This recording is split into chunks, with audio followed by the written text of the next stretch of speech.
ನನ್ನ ಹೆಸರು ಕವಿತಾ. ನಮ್ಮದು ಲವ್ ಮ್ಯಾರೇಜ್. ಆದರೆ ಮನೆಯಲ್ಲಿ ಒಪ್ಪಲಿಲ್ಲ. ಅದಕ್ಕೆ ನಾವು ರಿಜಿಸ್ಟರ್ ಮ್ಯಾರೇಜ್ ಮಾಡಿಕೊಂಡ್ವಿ. ಮದುವೆಯಾದ ಮೇಲೆ ನಾವು ಸಪ್ರೇಟ್ ಮನೆಯಲ್ಲೂ ಮಾಡಿದ್ವಿ. ಮನೆಯಲ್ಲಿ ನಾನು ಮತ್ತು ನನ್ನ ಗಂಡ ಮನೆಯನ್ನು ಜೋಡಿಸುವುದಕ್ಕೆ ಅವರ ಸ್ನೇಹಿತರು ಸಹಾಯ ಮಾಡಿದರು. ನಮಗೆ ಮನೆ ಕೆಲಸ ಮಾಡಲು ಏನೂ ಬರ್ತಿರಲಿಲ್ಲ. ಆದರೂ ನನ್ನ ಗಂಡ ಮತ್ತು ಅವರ ಸ್ನೇಹಿತರು ನಮಗೆ ಸಹಾಯ ಮಾಡಿದರು. ನಾನು ಅವರಿಂದ ಕಲಿತೆ. ಮದುವೆಯಾದ ಮೊದಲ 2 ವರ್ಷ ಚೆನ್ನಾಗಿತ್ತು.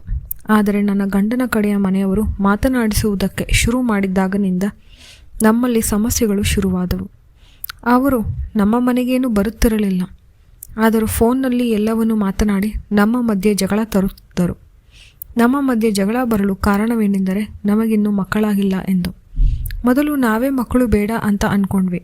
ಆದರೆ ಈ ಜಗಳಗಳು ಬಂದಾಗಿನಿಂದ ಸರಿ, ನಮಗೂ ಇನ್ನು ಮಕ್ಕಳು ಮಾಡಿಕೊಳ್ಳುವ ಸಮಯ ಬಂದಿದೆ ಅಂತ ನಾವು ಮಕ್ಕಳು ಮಾಡುವ ಪ್ರಯತ್ನದಲ್ಲಿ ತೊಡಗಿದೆ. ನನ್ನ ಗಂಡನಿಗೆ ಫಲಿತಾಂಶ ಬೇಗ ಬರಬೇಕು. ಆದರೆ ನನ್ನ ದುರಾದೃಷ್ಟಕ್ಕೆ ನಾವು ಮಕ್ಕಳು ಮಾಡಿದ ದಿನದಿಂದ 6 ತಿಂಗಳಾದರೂ ನಮಗೆ ಮಕ್ಕಳಾಗಿಲ್ಲ. ನಮ್ಮ ಮಧ್ಯೆ ಇನ್ನಷ್ಟು ಜಗಳವಾಯಿತು. ಮನೆಯಲ್ಲಿ ಮನಃಶಾಂತಿ ಇಲ್ಲದೆ ನನ್ನ ಗಂಡ ನನ್ನನ್ನು ಮಾತನಾಡಿಸುವುದನ್ನು ಬಿಟ್ಟಿದ್ದ. ಅವರು ಆಫೀಸ್ಗೆ ಹೋದರೆ ರಾತ್ರಿ ಲೇಟಾಗಿ ಬರೋಕೆ ಶುರು ಮಾಡ್ತಾರೆ. ಇದರಿಂದ ನಮ್ಮಿಬ್ಬರ ಮಧ್ಯೆ ಅಂತರ ಜಾಸ್ತಿ ಆಗುತ್ತದೆ. ನಾನು ನನ್ನ ಸ್ನೇಹಿತರ ಹತ್ತಿರ ಮಾತನಾಡಿದೆ. ಅವರೆಲ್ಲರೂ ಡಾಕ್ಟರ್ ಹತ್ರ ಹೋಗಿ 1 ಸತಿ ಅಂತ ಹೇಳಿದ್ರು. ನಾವು ಅವರ ಸಲಹೆಯನ್ನು ತೆಗೆದುಕೊಂಡು ಡಾಕ್ಟರ್ನ ಭೇಟಿ ಆಗೋಕೆ ನಮ್ಮ ಮನೆ ಹತ್ರ ಇರುವ ಡಾಕ್ಟರ್ನ ಭೇಟಿಯಾದೆ. ಅವರು ಈಗಷ್ಟೇ ಬಂದಿರೋದು ಮತ್ತು ಅವರು ಕೆಲವು ಟೆಸ್ಟುಗಳನ್ನು ಮಾಡುವುದಕ್ಕೆ ಹೇಳಿದರು. ನಾವದನ್ನು ಮಾಡಿಸಿದ್ವಿ. ಈ ಟೆಸ್ಟ್ನ ಫಲಿತಾಂಶಗಳು ಬಂದ ಮೇಲೆ ಡಾಕ್ಟರ್ ನಮ್ಮಿಬ್ಬರನ್ನು ಕರೆದು, ನಿಮ್ಮಿಬ್ಬರಿಗೂ ಯಾವುದೇ ತೊಂದರೆ ಇಲ್ಲ, ಆದರೆ ನೀವಿಬ್ಬರು ಒತ್ತಡದಲ್ಲಿ ತೆಗೆದುಕೊಳ್ಳುತ್ತಿದ್ದಾರಾ, ಅದಕ್ಕೆ ಫಲಿತಾಂಶ ಬರ್ತಾ ಇಲ್ಲ. ನೀವು ಮನಃಶಾಂತಿಯಿಂದ ಇದ್ದರೆ ಎಲ್ಲವೂ ಸಾಧ್ಯ ಅಂತ ಒಂದಷ್ಟು ಟ್ಯಾಬ್ಲೆಟ್ಗಳನ್ನು ಬರೆದು ಕಳಿಸಿಕೊಟ್ಟರು. ನಮ್ಮಿಬ್ಬರಿಗೂ ಸ್ವಲ್ಪ ಸಮಾಧಾನವಾಯಿತು. ಬೇರೆ ಏನೂ ಅಂತ ತೊಂದರೆ ಇಲ್ಲ ಅಂತ. ಈ ಘಟನೆಯಾದ 3 ತಿಂಗಳಿಗೆ ನನಗೂ ನನ್ನ ಗಂಡನಿಗೆ ದೊಡ್ಡ ಜಗಳವಾಗಿ ನನ್ನ ಗಂಡ ಈ ಮಾತನ್ನು ಹೀಯಾಳಿಸುತ್ತಾನೆ. ಇಲ್ಲಿವರೆಗೂ ಎಷ್ಟೇ ಜಗಳವಾಡಿದರೂ ನನ್ನನ್ನು ಯಾವತ್ತೂ ಈ ಥರ ನೋಡಿರಲಿಲ್ಲ ನನ್ನ ಗಂಡ. ಆದರೆ ಈ ಒಂದು ವಿಷಯ ನನ್ನ ಮನಸ್ಸನ್ನು ಆಘಾತವನ್ನು ತಂದಿತು. ನಾನು ಮನೆಯ ಆಚೆ ಜಗಲಿಯ ಮೇಲೆ ಕುಳಿತುಕೊಂಡು ನಡೆದದ್ದನ್ನು ನೆನಪಿಸಿಕೊಂಡು ಅಳುತ್ತಿದ್ದೆ. ಪಕ್ಕದ ಮನೆಯ ಬಾಗಿಲಿನಿಂದ ಒಂದು ಪರಿಚಿತ ಮುಖ ಆಚೆ ಬರುತ್ತದೆ. ಎಲ್ಲೋ ನೋಡಿದ್ದೇನೆ ಅನ್ನೋ ನೆನಪು, ಆದರೆ ಸರಿಯಾಗಿ ಗೊತ್ತಾಗುತ್ತಿಲ್ಲ. ಆಮೇಲೆ ತಿಳಿಯಿತು, ಇದು ನಾವು ಡಾಕ್ಟರ್ ಹತ್ರ ಹೋಗಿದ್ದೀರಲ್ವಾ. ಹೊಸದಾಗಿ ಪಕ್ಕದ ಮನೆಗೆ ಡಾಕ್ಟರ್ ಬಂದಿದ್ದಾರೆ. ನನ್ನನ್ನು ನೋಡಿ ಯಾಕೆ ಅಳುತ್ತಿದ್ದೀರಾ ಅಂತ ಕೇಳಿದ್ರು. ನಾನು ಅವರಿಗೇನೂ ಹೇಳಲಿಲ್ಲ. ನಾನು ಅವರ ಕುಶಲೋಪಾರಿಯನ್ನು ವಿಚಾರಿಸಿದೆ. ಅವರ ಮನೆಯಲ್ಲಿ ಒಬ್ಬರೇ ಇದ್ದಾರೆ. ನನ್ನ ಗಂಡ ಕೋಪದಿಂದ ಅಂದು ರಾತ್ರಿ ಮನೆಗೆ ಬರಲಿಲ್ಲ. ನಾನು ಅವರಿಗಾಗಿ ಅವರಿಷ್ಟಪಡುವ ಅಡುಗೆಯನ್ನು ಮಾಡಿದ್ದೆ.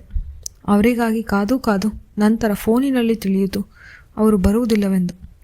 ಅದಕ್ಕೆ ಮಾಡಿದ್ದು ಪಕ್ಕದ ಮನೆ ಡಾಕ್ಟರ್ಗೆ ನೀಡಲು ಹೋದೆ. ಅವರು ಪಾಪ ಅಡುಗೆಯನ್ನು ಮಾಡಲು ಒದಲಾಡ್ತಾ ಇದ್ದರು. ನನಗೆ ಅವರ ಪರಿಸ್ಥಿತಿಯನ್ನು ನೋಡಿ ನಗು ಬಂತು. ನಾನು ನಗುವಿನಿಂದ ಡಾಕ್ಟರ್ಗೆ ನಾನು ಹಿಂದೆ ಬಂದಿರುವುದು ಗೊತ್ತಾಯಿತು. ಅವರು ನಗುತ್ತಾ ಗಾಬರಿಯಿಂದ, ನೀವು ಬಂದಿದ್ದು ತಿಳಿಯಲಿಲ್ಲ, ಸಾರಿ ಅಂದರು. ಪರವಾಗಿಲ್ಲ, ನಿಮ್ಮ ಫಜೀತಿ ಇವತ್ತಿಗೆ ನಿಲ್ಲಿಸಿ, ಯಾಕಂದರೆ ನಾನು ನಿಮಗೆ ಊಟ ತಂದಿದ್ದೇನೆ. ನಮಗ್ಯಾಕೆ ತೊಂದರೆ, ನಾನೇ ಮಾಡಿಕೊಳ್ಳುತ್ತಿದ್ದೆ, ಪರವಾಗಿಲ್ಲ ತೆಗೆದುಕೊಳ್ಳಿ, ನಾವು ನೆರೆಹೊರೆಯವರು. ನಾನು ಊಟವನ್ನು ನೀಡಿ ನಮ್ಮ ಮನೆಗೆ ವಾಪಸ್ ಬಂದೆ. ಅಂದು ರಾತ್ರಿ ಡಾಕ್ಟರ್ ಮಾಡಿದ್ದನ್ನು ನೆನಪಿಸಿಕೊಂಡು ನಗುತ್ತಾ ಮಲಗಿದೆ. ಮರುದಿನ ಡಾಕ್ಟರ್ ಕೊಟ್ಟಿದ್ದ ಪಾತ್ರೆಯನ್ನು ನೀಡಲು ನಮ್ಮ ಮನೆಗೆ ಬಂದರು. ನಾನು ಅವರಿಗೆ ಒಳಗೆ ಕರೆದು ಕಾಫಿಯನ್ನು ಕುಡಿಯಿರಿ ಎಂದು ಆಹ್ವಾನಿಸಿದೆ. ಅವರು ಮನೆಯ ಒಳಗೆ ಬಂದು ಸೋಫಾದ ಮೇಲೆ ಕುಳಿತರು. ಕಾಫಿ ಇರುತ್ತಾ, ನಿಮ್ಮ ಗಂಡ ಇಲ್ಲವೇ? ಇದ್ದಾರೆ, ಕೆಲಸಕ್ಕೆ ಹೋಗಿದ್ದಾರೆ. ನಿಮ್ಮಿಬ್ಬರ ಸಮಸ್ಯೆ ಬಗೆಹರಿಯಿತೆ? ಇಲ್ಲ ಡಾಕ್ಟರ್, ಅದು ಹಾಗೇ ಇದೆ, ಪರಿಹಾರ ತಿಳಿಯುತ್ತಿಲ್ಲ. ಈ ಸಮಸ್ಯೆಗೆ ಪರಿಹಾರ ನಿಮ್ಮ ಕೈನಲ್ಲೇ ಇದೆ. ಒಬ್ಬ ಡಾಕ್ಟರ್ ಆಗಿ ಕೇಳ್ತಾ ಇದ್ದೀನಿ, ವಾರಕ್ಕೆ ಎಷ್ಟು ಬಾರಿ ನೀವು ಜೇನನ್ನು ಹೀರುತ್ತೀರಾ? ಇತ್ತೀಚೆಗೆ ವಾರದಲ್ಲಿ 1 ಬಾರಿ ಜೇನು ಸಿಗುವುದಿಲ್ಲ. ಡಾಕ್ಟರ್ ನಗುತ್ತಾ, ಜೇನು ಇಲ್ಲವೆಂದರೆ ನಿಮಗೆ ಸಿಹಿ ಸುದ್ದಿ ಹೇಗೆ ಸಿಗುತ್ತದೆ? ಮೊದಲು ಅದರ ಕಡೆ ಗಮನ ಕೊಡಿ. ನಾನು ತಲೆಬಾಗಿಸಿ ಕಿರುನಗೆ ಬೀರುತ್ತಾ ನಾಚುತ್ತಿದ್ದೆ. ಅವರು ಕಾಫಿ ಕುಡಿದು ನಾನಿನ್ನು ಬರುತ್ತೇನೆ ಎಂದು ಹೇಳಿ ಹೋದರು. ರಾತ್ರಿ ನನ್ನ ಗಂಡ ಬಂದ ಮೇಲೆ ಡಾಕ್ಟರ್ ಬಂದಿರೋದು ಹೇಳಲಿಲ್ಲ, ಆದರೆ ಈ ವಿಷಯದ ಕುರಿತು ಮಾತನಾಡಿದೆ. ಅವರು ಯಾಕೋ ಕೋಪಗೊಂಡರು. ನನಗೆ ಈ ಮದುವೆ ಬೇಡ ಎಂದು ತಿರಸ್ಕರಿಸಿದರು. ನನ್ನ ಮದುವೆ ಮುರಿದು ಬಿಟ್ಟಿತು ಎಂಬ ದುಃಖ ಒಂದು ಕಡೆ, ಇನ್ನೊಂದು ಕಡೆ ಪರಿಹಾರ ಇದ್ದರೂ ಅದನ್ನು ಸರಿಪಡಿಸಿಕೊಳ್ಳಲು ಸಾಧ್ಯವಾಗುತ್ತಿಲ್ಲ. ಮರುದಿನ ತಿಂಡಿ ಮಾಡಿ ಡಾಕ್ಟರ್ಗೆ ನೀಡಲು ಅವರ ಮನೆಗೆ ಹೋದೆ. ಅವರು ತಿಂಡಿಯನ್ನು ತೆಗೆದುಕೊಂಡು ನಾನು ಅಲ್ಲೇ ಕುಳಿತ ಮತ್ತು ಮಾತನಾಡಲು ಹಿಂಜರಿಯುತ್ತಿದ್ದೆ. ಅದನ್ನು ನೋಡಿ ಡಾಕ್ಟರ್ ಪರವಾಗಿಲ್ಲ ಹೇಳಿ. ರಾತ್ರಿ ನಡೆದ ವಿಷಯವನ್ನು ಅವರಿಗೆ ತಿಳಿಸಿದೆ. ನಿಮಗೆ ಜೇನು ಸಿಕ್ಕಿಲ್ಲವೆಂದರೆ ನಿಮಗೆ ಸಿಹಿ ಸುದ್ದಿ ಸಿಗುವುದು ಕಷ್ಟವಿದೆ. ನೀವು ಮತ್ತೊಮ್ಮೆ ಪ್ರಯತ್ನ ಮಾಡಿ, ಎಲ್ಲವೂ ಸರಿ ಹೋಗಬಹುದು. ಡಾಕ್ಟರ್ ಹೇಳಿದ ಮಾತನ್ನು ಗಮನವಿಟ್ಟು ಕೇಳಿದೆ. ಮತ್ತೆ ನನ್ನ ಗಂಡನ ಹತ್ತಿರ ಮೃದುವಾಗಿ ಮಾತನಾಡಿ ಅವರ ಮನಸ್ಸನ್ನು ಗೆಲ್ಲಲು ಪ್ರಯತ್ನಿಸಿದೆ. ಆದರೂ ಅವರ ಮನಸ್ಸು ಕರಗಲಿಲ್ಲ ಮತ್ತು ಅವರ ಮನೆಯವರ ಕಡೆಯಿಂದ ಈ ವಿಷಯವಾಗಿ ಕಿರುಕುಳ ಶುರುವಾಯಿತು. ನನಗೆ ಹೇಗಾದರೂ ಮಾಡಿ ನನ್ನ ಮದುವೆಯನ್ನು ಉಳಿಸಿಕೊಳ್ಳಲೇಬೇಕಾಗಿತ್ತು. ನಾನು ಡಾಕ್ಟರ್ ಹತ್ರ ವಿಷಯವನ್ನು ತಿಳಿಸಿದೆ. ಅವರು ಗಾಢವಾಗಿ ಯೋಚನೆ ಮಾಡಿ, ನೋಡಿ, ನಿಮಗೆ ಇದರ ಬಗ್ಗೆ ಟ್ರೀಟ್ಮೆಂಟ್ ಸಿಗಬಹುದು, ಆದರೆ ಅದಕ್ಕೆ ತುಂಬ ಖರ್ಚಾಗುತ್ತೆ. ನಿಮಗೆ ಬೇರೆಯವರ ಜೇನನ್ನು ಹಾಕಿ ಸಿಹಿ ಸುದ್ದಿ ನೀಡಬಹುದು. ಡಾಕ್ಟರ್, ನನ್ನ ಹತ್ರ ದುಡ್ಡಿಲ್ಲ ಮತ್ತು ಈ ವಿಷಯ ನನ್ನ ಗಂಡನಿಗೆ ತಿಳಿಯಬಾರದು. ಅದು ಹೇಗೆ ಸಾಧ್ಯ? ಅದು ಸಾಧ್ಯವಿಲ್ಲ. ಈ ದಾರಿಯಿಂದ ಹೋದರೆ ಸಾಧ್ಯವಿಲ್ಲ, ಆದರೆ ಬೇರೆ ಒಂದು ದಾರಿ ಇದೆ. ನನ್ನ ಜೇನನ್ನು ನಿಮಗೆ ಹಾಕಿ ನಾನು ಸಿಹಿ ಸುದ್ದಿಯನ್ನು ನೀಡಬಹುದು. ಇದಕ್ಕೆ ಯಾವುದೇ ಖರ್ಚಾಗುವುದಿಲ್ಲ ಮತ್ತು ಸುಲಭ. ನೀವು ಇದರ ಬಗ್ಗೆ ಯೋಚಿಸಿ ನನಗೆ ಫೋನ್ನಲ್ಲಿ ತಿಳಿಸಿ. ನಾನು ಮನೆಗೆ ಬಂದು ಬಹಳಷ್ಟು ಬಾರಿ ಯೋಚಿಸಿದೆ. ನನ್ನ ಗಂಡ ಸರಿ ಹೋಗುವ ಹಾಗೆ ಕಾಣುತ್ತಿಲ್ಲ ಮತ್ತು ಇಂದು ರಾತ್ರಿ ಮನೆಗೆ ಬರುವುದಿಲ್ಲ ಎಂದು ತಿಳಿಸಿದರು. ನಾನು ಡಾಕ್ಟರ್ಗೆ ಫೋನ್ ಮಾಡಿ ಹೇಳಿದೆ, ಇಂದು ರಾತ್ರಿ ಜೇನನ್ನು ಹೀರಲು ವ್ಯವಸ್ಥೆ ಮಾಡಿ ಎಂದು. ನಾನು ಒಂದು ರಾತ್ರಿ ನನ್ನ ಇಷ್ಟದ ಸೀರೆಯನ್ನು ಉಟ್ಟೆ ಮತ್ತು ಡಾಕ್ಟರ್ ಮನೆಗೆ ಸೇರಿದೆ. ಅವರು ಇಡೀ ಮನೆಯನ್ನು ದೀಪದಿಂದ ಅಲಂಕಾರ ಮಾಡಿದ್ದಾರೆ ಮತ್ತು ಆ ದೀಪದಿಂದ ಮನೆ ಬೆಳಗುತ್ತಿದೆ. ಡಾಕ್ಟರ್ ಬಿಳಿ ಅಂಗಿ ಮತ್ತು ಪಂಚೆಯನ್ನು ಧರಿಸಿದ್ದಾರೆ ಮತ್ತು ನನಗಾಗಿ ಮಲ್ಲಿಗೆ ಹೂವನ್ನು ತಂದಿದ್ದಾರೆ. ನನ್ನ ಮುಡಿಗೆ ಅದನ್ನು ಮುಡಿಸಿದರು.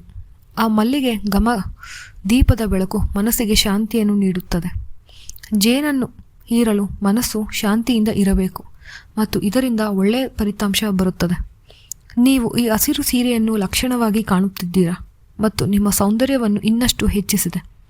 ಇವತ್ತು ನಿಮ್ಮ ಜೇನನ್ನು ಹೀರಲು ನನಗೆ ಒಳ್ಳೆಯ ಅವಕಾಶ ಸಿಕ್ಕಿದೆ.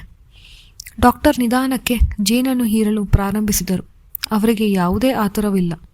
ನಿಧಾನಕ್ಕೆ ಪ್ರತಿ ಹೂವನ್ನು ನೋಡಿ ಮೆಲ್ಲಗೆ ಜೇನನ್ನು ಹೀರುತ್ತಿದ್ದಾರೆ.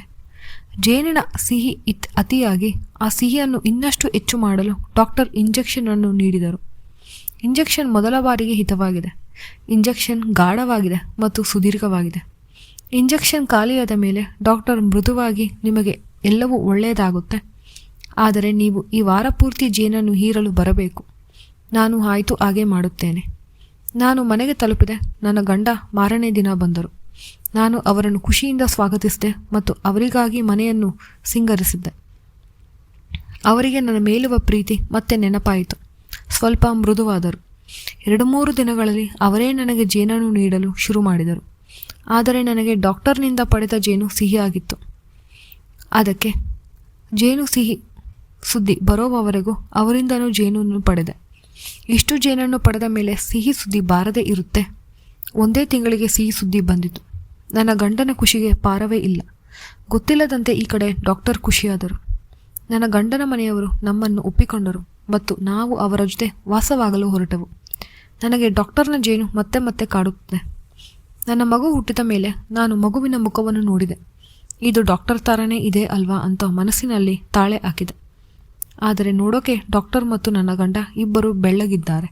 ಹಾಗಾಗಿ ಅಂಥ ಲಕ್ಷಣ ಗೊತ್ತಾಗಲಿಲ್ಲ. ಈ ಕತೆ ನಿಮಗೆ ಇಷ್ಟವಾದರೆ ದಯವಿಟ್ಟು ಲೈಕ್ ಮಾಡಿ ಮತ್ತು ಚಾನೆಲನ್ನು ತಪ್ಪದೆ ಸಬ್ಸ್ಕ್ರೈಬ್ ಮಾಡಿ. ಧನ್ಯವಾದಗಳು.